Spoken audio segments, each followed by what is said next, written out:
Voice clear है? Hello hello hello जी। चलिए, देखिए, हम लोग क्या पढ़ रहे थे, लाइम की टेस्ट, कुछ लाइम के टेस्ट के बारे में पढ़ रहे थे, जिसमें से हम लोग क्या पढ़ चुके थे, लाइम का विजुअल एग्जामिनेशन टेस्ट, मतलब दृष्टि परीक्षण जो है हम लोग पढ़ चुके थे, है ना। चलिए, लाइम का दृष्टि परीक्षण हम लोग पढ़ चुके थे।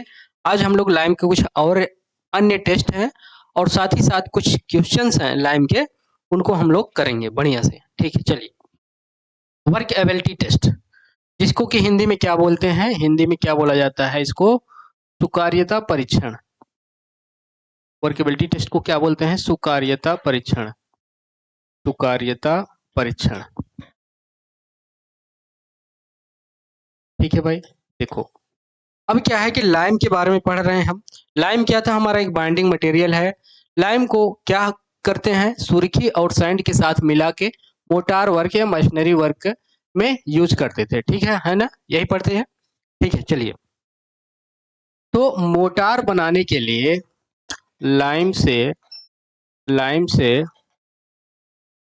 मोटार बनाने के लिए एक बार कलर चेंज करते हैं ना।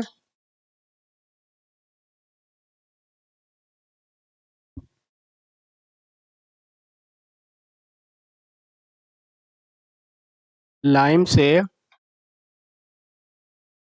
मोटार या मसाला जिसको बोलते हैं ना, लाइम से मोटार या मसाला बनाने के लिए लाइम के साथ क्या लाइम के साथ प्रयोग में लिए जाने मटेरियल मटेरियल्स जैसे कि क्या है भाई, जैसे कि क्या क्या है, सैंड और सुर्खी। ठीक है, तो यहाँ पे देखिए कि लाइम में सैंड या सुर्खी, लाइम में सैंड या सुर्खी हम ऐड कर रहे हैं, तो फाइनली हमें क्या मिलता है, लाइम मोटार। क्या मिलता है, लाइम मोटार। इसको क्या बोलते हैं, चूना मसाला, है ना। चूना मसाला कैसे मिला हमको, लाइम में हमने सैंड या सुर्खी मिलाया। तो मेरे भाई, ये लाइम के साथ यहाँ पे जो पॉइंट्स ध्यान में देने योग्य है कि इस लाइम में सैंड और सुर्खी का क्या रेशियो है, क्या इस लाइम में सैंड और सुर्खी का क्या रेशियो है, या मैं बोलूं लाइम मोटार में सैंड और सुर्खी का क्या रेशियो है, इसको पता लगाने के लिए हम क्या काम करते हैं, वर्क एबिलिटी टेस्ट या सुकार्यता परीक्षण करते हैं। ठीक है भाई, ठीक है, चलो आगे इसमें और जो पॉइंट्स नोट डाउन करना है, यहाँ पे लाइम मोटार में सैंड या सुर्खी का अनुपात पता करने के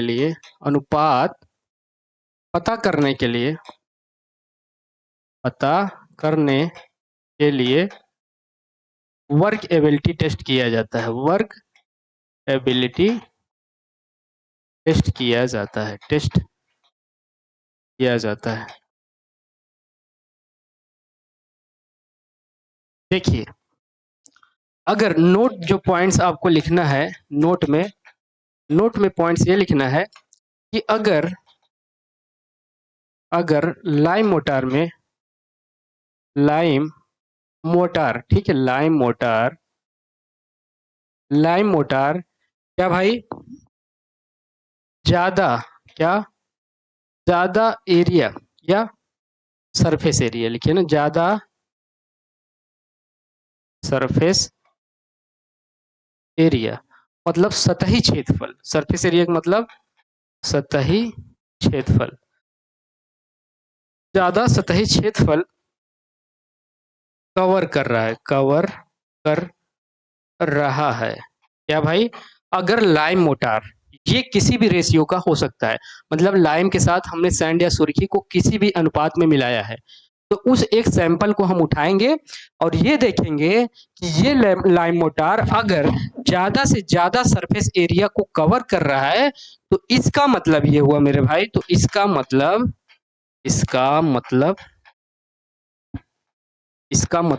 ये है, इसका मतलब ये है कि चूने का क्या भाई, चूने का वर्केबिलिटी नहीं, मोटार की वर्केबिलिटी, की लाइम मोटार की वर्केबिलिटी, लाइम मोटार की वर्क एबिलिटी कैसी है, हाई है, कैसी है, हाई है, वर्क एबिलिटी हाई। ठीक है, ये हो गया आपका वर्क एबिलिटी टेस्ट। चलिए सॉरी, अब हम लोग देखेंगे क्या, साउंडनेस। क्या भाई, साउंडनेस टेस्ट, या इसको हम क्या बोलते हैं, निर्दोषिता परीक्षण। निर्दोषिता परीक्षण, हिंदी में क्या बोलते हैं, निर्दोषिता परीक्षण।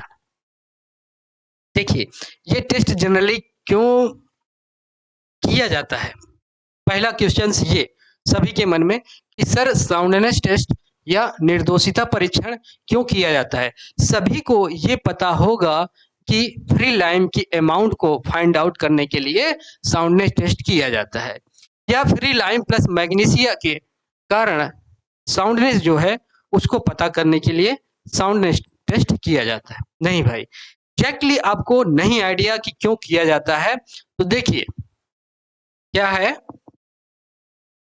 कि कभी कभी आप लोग क्या काम करते हैं, मान लीजिए कि फाइट लाइम, व्हाइट लाइम या रिच लाइम लिए आप, अब उसका यूज क्या काम करेंगे आप, व्हाइट वॉशिंग के लिए करेंगे। ठीक है, इसी पर्पज के लिए यूज भी किया जाता है, या प्लास्टरिंग में इसी पर्पज में ही लिया जाता है ना, व्हाइट वॉशिंग या व्हाइट लाइम या रिच लाइम, है ना।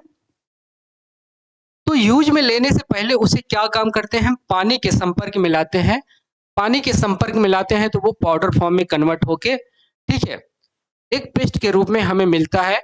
ठीक है, पानी से रिएक्शन करके, तो उस फाइनली जो प्रिपेयर किया गया सैंपल है उसी का यूज हम क्या काम करते हैं, व्हाइट वॉशिंग या प्लास्टरिंग वर्क में करते हैं। बट मेरे भाई कभी कभी क्या आपको एग्जैक्टली पता है कि कितना देर तक पानी के संपर्क में व्हाइट लाइम या रिच लाइम को रखना है, ताकि वो पूरी तरीके से क्या हो कि स्लैग्ड हो जाए, मतलब बुझ जाए। तो ये एग्जैक्टली पता नहीं हो पाता है। और हम और आप लोग क्या काम करते हैं, जब पूरी तरीके से लाइम अपसेट, पूरी तरीके से लाइम स्लैग्ड नहीं हुआ है, उसका हम लोग इस्तेमाल कर लेते हैं कहाँ पे, व्हाइट वॉशिंग या प्लास्टर वर्क में। अब क्या है कि पूरी तरीके से लाइम आपका स्लैग्ड नहीं हुआ है, हमने यूज कर लिया, उसका इस्तेमाल कर लिया प्लास्टरिंग में। अब बाय द वे क्या है कि कुछ टाइम बाद मेरे भाई, वो मान लीजिए कि वर्षा की बूंदों के कांटेक्ट में आया और पुनः क्या होगा, स्लैकिंग एक्शन स्टार्ट होगा। जब स्लैकिंग एक्शन स्टार्ट होगा तो हो सकता है जो आप दीवार में प्लास्टरिंग किए हो वो फूल के क्या हो, प्लास्टर आपका टूट जाए या झड़ने लगे।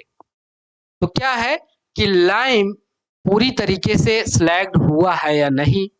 ठीक है, तो इसको पता करने के लिए हम क्या करते हैं, साउंडनेस टेस्ट करते हैं। समझ में आया कि साउंडनेस टेस्ट क्यों करते हैं, कि लाइम पूरी तरीके से स्लैग्ड हुआ है या नहीं, इसको पता करने के लिए हम साउंडनेस टेस्ट करते हैं।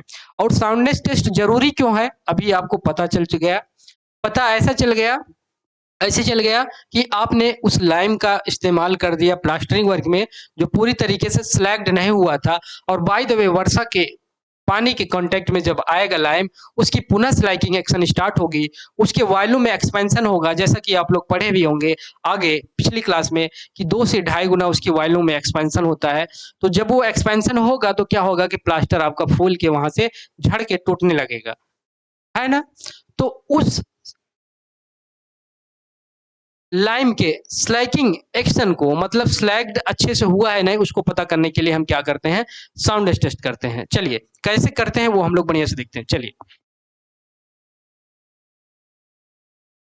लाइम के पूरी तरीके से, क्या लाइम के पूरी तरीके से, लाइम के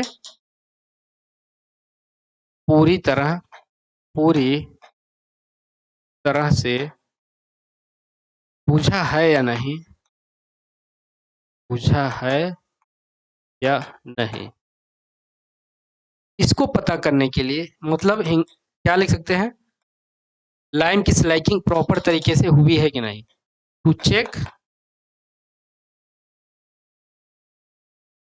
प्रॉपर स्लाइकिंग ऑफ लाइम, है ना भाई, क्या, to check proper slaking of lime, इसको चेक करने के लिए हम क्या करते हैं, निर्दोषिता या साउंडनेस टेस्ट करते हैं। देखिए अब इसमें क्या काम करेंगे जी, आपको क्या दिख रहा है, स्प्लिट सिलेंडर, क्या लाइम के कारण अगर साउंडनेस प्रेजेंट करना है, साउंडनेस टेस्ट करना है, तो उसके लिए क्या करते हैं, ली चैटलियर एपार्टस का यूज करते हैं। तो ये आपको जो दिख रहा है भाई, ये क्या है, ली चैटलियर टेस्ट या ली चैटलियर एपार्टस भी बोलते हैं। तो लाइम के कारण अगर साउंडनेस पता करना है तो उसके लिए कौन सा टेस्ट करेंगे, ली चैटलियर एपार्टस टेस्ट, ठीक है। देखिए इसमें क्या करते हैं, यहाँ पे एक स्प्लिट सिलेंडर होता है इस तरीके से जैसा आपको दिख रहा होगा, ठीक है। उसके बाद ये जो दिख रही हैं दो आर्म्स, इसको बोलते हैं इंडिकेटिंग आर्म्स, इंडिकेटिंग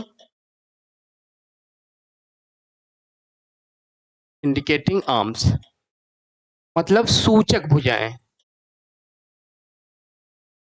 सूचक भुजा क्या बोलते हैं इनको, सूचक भुजा बोलते हैं। चलिए इनका क्या काम है, अगर बात किया जाए इस ये इंडिकेटिंग जो आर्म्स हैं इनकी लंबाई कितनी होती है, ये आपको जो स्प्लिट सिलेंडर दिख रहा है मेरे भाई, स्प्लिट सिलेंडर जो दिख रहा है, इसके सेंटर से अगर बात करूं यहां तक की जो लंबाई होती है वो कितना होता है मेरे भाई, आपके एग्जाम में पूछा जा सकता है, वो होता है 165 mm। कितना होता है, 165 mm। पहला क्वेश्चन जो आपसे बनने वाला है साउंडनेस टेस्ट, वहां से पहला क्वेश्चन जो आपसे पूछा जाएगा कि ये जो इंडिकेटिंग आर्म्स होती हैं इनकी लंबाई कितना होगा 165 mm, ठीक है। अभी स्प्लिट सिलेंडर की डाया के बारे में भी पूछा जा सकता है। इस स्प्लिट सिलेंडर के डाया की बात किया जाए तो इसका डाया जो होता है, इनर डाया की बात करूं, ये इनर डाया, यहाँ पे मैं यहाँ व्हाइट से मैं करता हूं, ठीक है। ये अगर बात करूं ये इनर डाया जो है, इनर डाया, ठीक है, क्या, inner dia, inner dia, inner dia जो होता है स्प्लिट सिलेंडर का वो कितना होता है 30 mm। कितना होता है भाई, 30 mm होता है ना। इनर डाया कितना होता है 30 mm। ये जो स्प्लिट सिलेंडर होता है इसकी थिकनेस की बात किया जाए, क्या भाई इसकी थिकनेस की अगर बात करूं मैं, ये जो थिकनेस जो होता है, इसकी मोटाई जो होती है 0.5 mm होती है, 0.5 mm इधर और 0.5 mm इधर। तो ओवरऑल अगर स्प्लिट सिलेंडर की डाया की बात किया जाए तो वो कितना हो जाएगा मेरे भाई, वो हो जाएगा 31 mm, 31 mm, है ना। देखिए अब इससे हमें क्या करना है, साउंडनेस टेस्ट करना है, ठीक है। तो हमने क्या काम लिया, चूने का सैंपल ले लिया, क्या, लाइम का सैंपल, लाइम सैंपल को हमने लिया, ठीक है, लाइम सैंपल को हमने लिया। चलिए आगे जो यहाँ पे नोट डाउन करते हैं ना, इस टेस्ट में हम लाइम सैंपल लेते हैं, सैंपल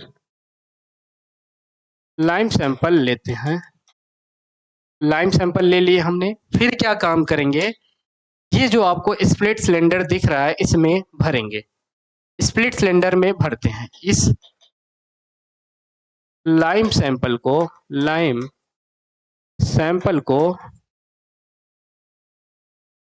स्प्लिट सिलेंडर में भरते हैं, ठीक है, भर दिए। अब भर दिए उसके बाद फिर क्या करोगे मेरे भाई, यहाँ पे देखिए, अब भर दिया आपने, फिर आपको ये दिख रहा है क्या, ग्लास प्लेट। अब इस ग्लास प्लेट का इस्तेमाल क्या है ये आपको समझना होगा। देखिए, जब आपने क्या काम किया, लाइम पेस्ट को इसमें भर दिया, उसके बाद एक ग्लास प्लेट इस स्प्लिट सिलेंडर के नीचे और एक इसके ऊपर, ठीक है, नीचे ऊपर, नीचे और ऊपर, इस तरीके से क्या काम करते हैं, सिलेंडर को पेस्ट भरने के बाद दोनों तरफ से पैक कर देते हैं। फिर क्या काम करेंगे, ग्लास प्लेट से स्प्लिट सिलेंडर के स्प्लिट स्प्लिट सिलेंडर को ऊपर और नीचे से ढक देते हैं, और ऊपर और नीचे से ढक देते हैं, ऊपर और नीचे से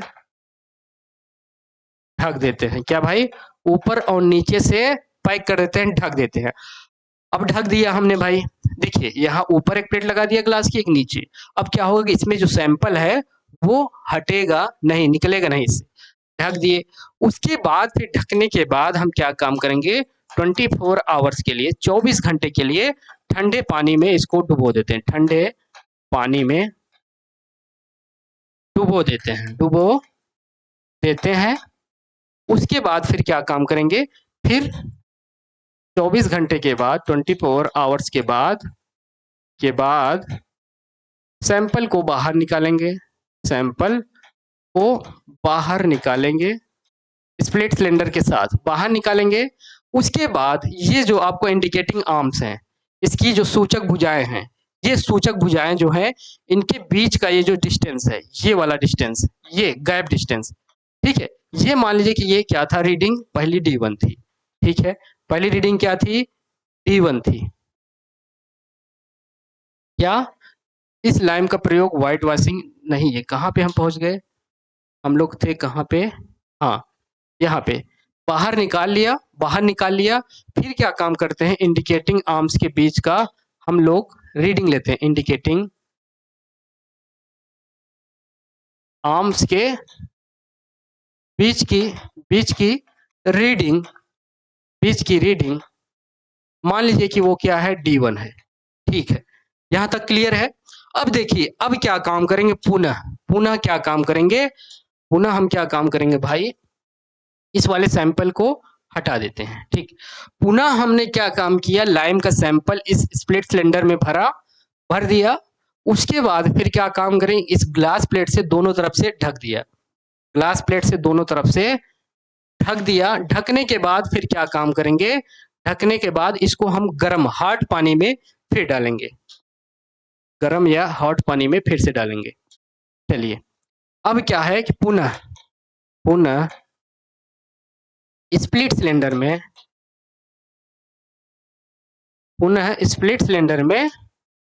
लाइम सैंपल को भरते हैं, लाइम सैंपल को भरते हैं, ठीक है, लाइम सैंपल को भरते हैं और ग्लास प्लेट से दोनों तरफ से ढक देते हैं, दोनों तरफ से पैक कर देते हैं ना, पैक कर देते हैं, दोनों तरफ से पैक कर देते हैं। उसके बाद फिर क्या काम करेंगे, इस पूरे सैंपल को गर्म पानी में डुबो देते हैं। चलिए, यहां तक आप लोग नोट डाउन करिए, बहुत फास्ट मैं किया, चलिए यहां से नोट डाउन करिए।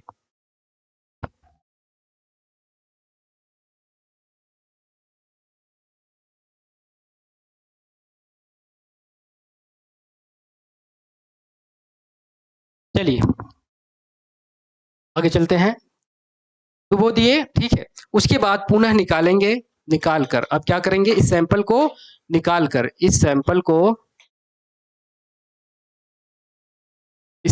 को क्या काम करेंगे, बाहर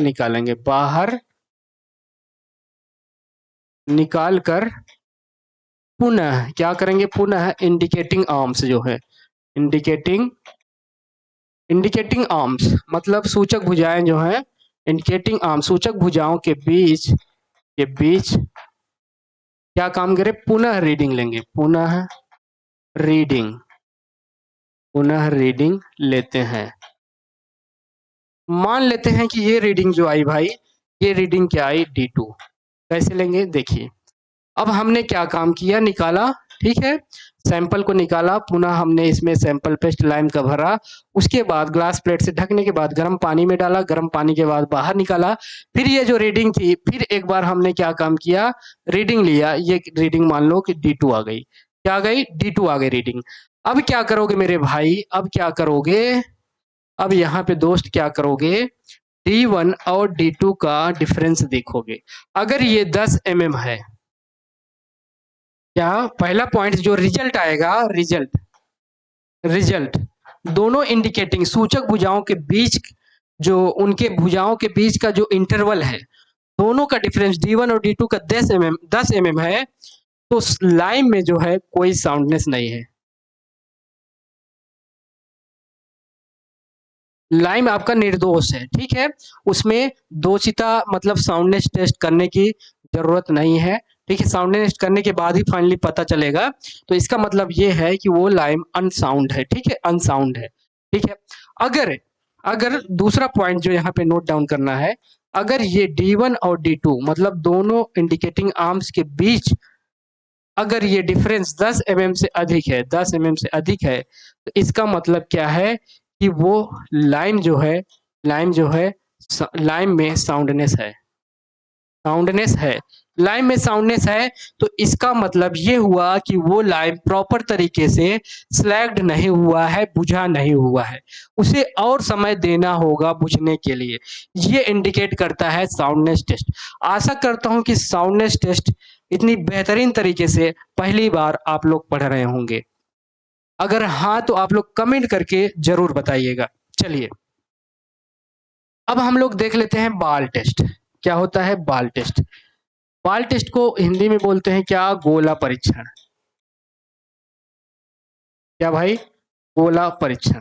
चलिए देखिए इसमें क्या होता है, अंडे के आकार का हम क्या काम करते हैं, जो लाइम का सैंपल होता है ना, अंडे के आकार का, उसमें हम क्या काम करते हैं, गोलियां बना लेते हैं।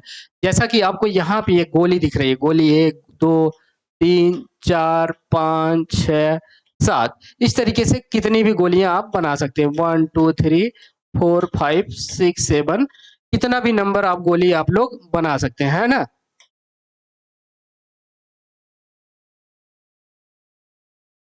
मान लो कि इतना हमने गोलियां बना ली, कैसा, गोली का आकार जो होगा अंडा के आकार की गोली, अंडा के आकार की गोली बनाएंगे, अंडा के आकार की गोली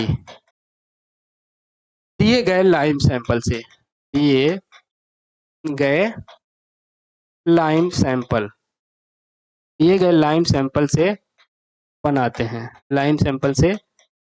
चलिए इतना काम तो आप लोग कर लिए, ठीक है। अब क्या करेंगे सर, अब क्या करोगे मेरे भाई, ये जो अंडे की आकार की गोली आप बनाए हो ना, ये आपको एक बाल्टी दिख रही है, बाल्टी दिख रही है, ठीक है, बाल्टी में पानी भरा हुआ है, बाल्टी में क्या भरा है, पानी भरा हुआ है, बाल्टी में पानी भरा हुआ है ना भाई, पानी से भरी बाल्टी, पानी से भरी बाल्टी। इसमें क्या काम करेंगे, हम इन गोलियों को डालेंगे।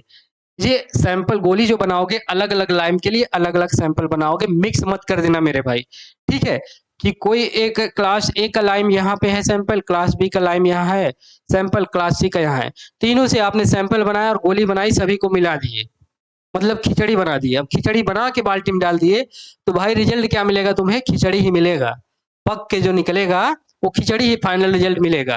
तो क्या करना है आपको कि एक कोई सैंपल ए लेना है, सैंपल ए से क्या करना है, लाइम उठाना है, कोई एक सैंपल लाइम का होगा बी, वहां से क्या है सैंपल उठाना है, कोई एक सैंपल लाइम सी होगा, ठीक है। तो ए से क्या काम करिएगा, उठाइएगा, तो गोली इससे क्या बनाइएगा, लाल कलर वाली गोली, लाल कलर वाली गोली। अब लाइम सैंपल बी से अगर उठाइएगा तो यहाँ से क्या होगा, ग्रीन वाली गोली बना लीजिएगा लाइम का। अगर क्या काम करिएगा, सैंपल सी से लाइम उठाया तो इसकी क्या होगी, येलो वाली गोली होगी, ठीक है। तो अब इन्हें लाल हरी पीली सभी को एक बार मिला मत देना, ठीक है, नहीं तो खिचड़ी बन जाएगा, खिचड़ी बनेगा, बाल्टी में डालोगे तो वहां भी खिचड़ी ही पक के रिजल्ट निकलेगा। तो अब क्या करना मेरे भाई, मान लीजिए कि सी वाले की गोली हमने बना लिया सैंपल का, इसको हमने क्या काम किया, पानी में डाला, पानी में डाला और गोली हो गई पिघल के पानी, गोली पिघल के हो गई पानी मतलब बह गई। इसका मतलब ये हुआ, इसका मतलब ये हुआ रिजल्ट। अब देखिए रिजल्ट क्या मिलने वाला है, रिजल्ट, ठीक है, यहाँ पे देखते हैं। गोली पककर नहीं,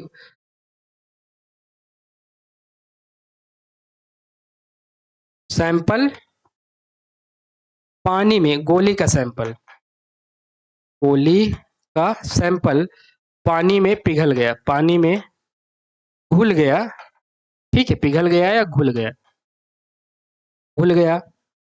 गोली का सैंपल, दूसरा जल, गोली, गोली ही रह जाए, गोली, गोली ही रह जाए। यहाँ से जो दोनों रिजल्ट मिलने वाला है वो मैं बता रहा हूँ। पहला रिजल्ट ये होगा, दूसरा केस ये होगा। मतलब पहला केस में गोली का सैंपल पानी में क्या हुआ कि घुल गया, मेरे भाई क्या हुआ कि पानी पानी हो गया, क्या हो गया, पानी पानी हो गया, ठीक है। तो जब पानी पानी हो जाए क्या, गोली, तो वो जो लाइम होगा वो कौन सा लाइम होगा आपका, फैट लाइम होगा दोस्त, क्या होगा, फैट लाइम होगा। या कौन सा लाइम होगा, इसको हम बोलेंगे रिच लाइम होगा। या कौन सा लाइम होगा, इसको हम बोलेंगे प्योर लाइम, है ना, क्लियर।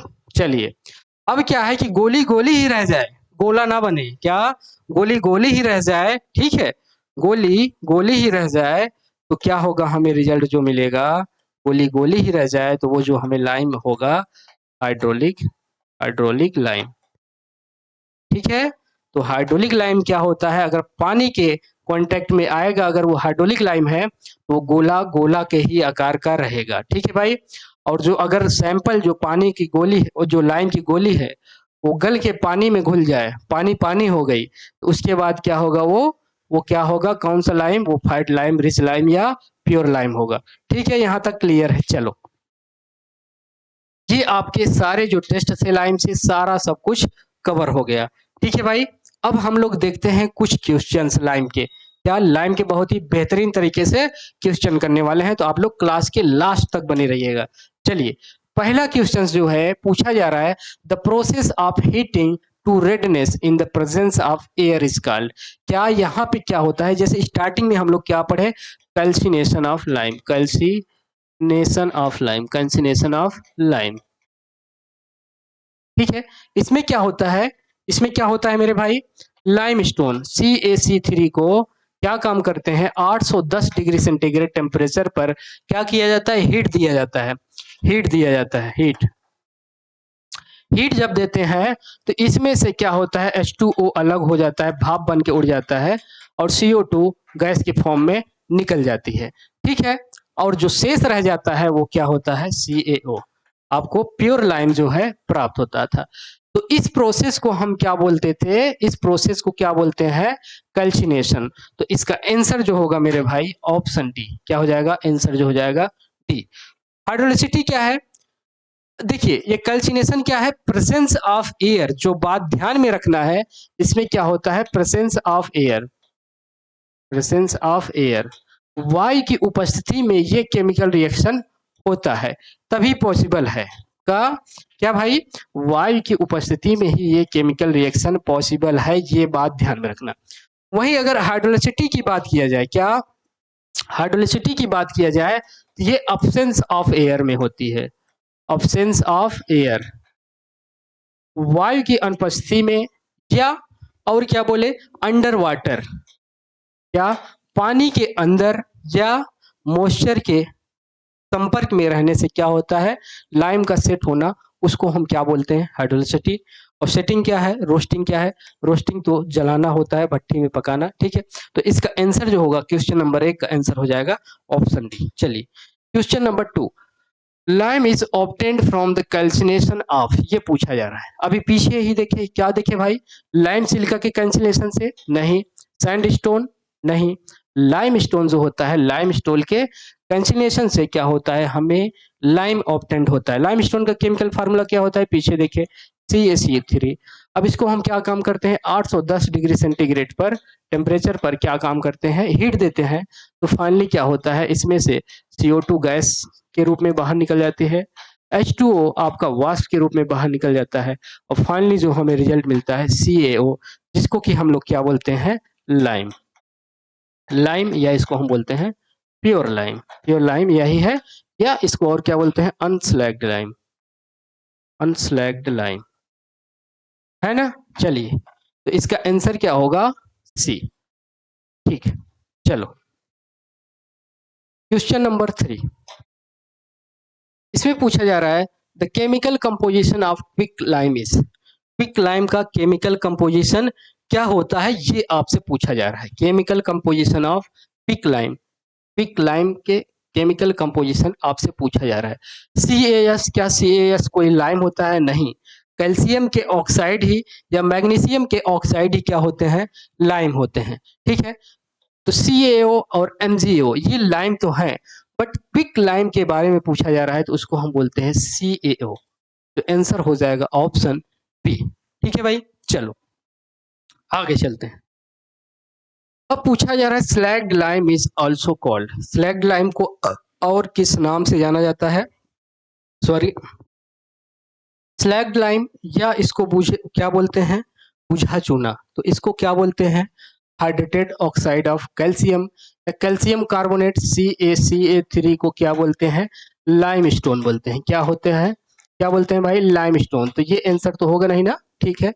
कैल्शियम सिलिकेट, कैल्शियम के क्या सिलिकेट लाइम होते हैं, कोई लाइम नहीं होता। कैल्शियम ऑक्साइड जो होता है इसको क्या बोलते हैं, CaO के। CaO को क्या बोलते हैं, अभी पीछे पढ़े हो आप लोग, क्या बोलते हैं इसको, क्या बोलते हैं इसको, बोलते हैं क्विक लाइम या रिच लाइम, व्हाइट लाइम। क्या बोलते हैं, क्विक लाइम, क्विक लाइम या अनस्लैग्ड लाइम। ठीक है, तो यहाँ पूछा जा रहा है slaked lime is also called as, इसको बोलते हैं हाइड्रेटेड ऑक्साइड ऑफ कैल्शियम, जिसका कि केमिकल फार्मूला क्या होता है भाई, CaOH का होल ट्वाइस। इसको बोलते हैं क्या, हाइड्रेटेड ऑक्साइड ऑफ कैल्शियम, इसको बोलते हैं स्लैग्ड लाइम। इसका आंसर जो हो जाएगा ऑप्शन बी। ठीक है, चलो क्वेश्चन नंबर 5। पूछा जा रहा है which of the following is an autoclave binding material. Autoclave binding material क्या होता है, ये आपसे पूछा जा रहा है। ठीक है, देखो पीछे आप लोगों को मैं स्टार्टिंग पहली क्लास में क्या बताया था, पहली क्लास में क्या बताया था मेरे भाई, कि ये जो हाइड्रोलिक लाइम होता है, हाइड्रोलिक लाइम क्या होता है, देखिए एक बार रिपीट कर देता हूं ना, आप लोगों को कहाँ पे पढ़ाया गया है। चलिए, पहला ही पेज था जहां पे हम लोग पढ़ रहे थे। देखिए यहाँ पे बाइंडिंग मटेरियल की बात किया जाए तो बाइंडिंग मटेरियल आपकी कितने टाइप्स, ऑटोक्लेव बाइंडिंग मटेरियल, फिर क्या होता है एयर बाइंडिंग मटेरियल, और तीसरा जो बाइंडिंग मटेरियल होता है हाइड्रोलिक लाइम मटेरियल। ठीक है, ऑटोक्लेव बाइंडिंग मटेरियल में क्या क्या होता है, लाइम और silica, example of autoclave binding material.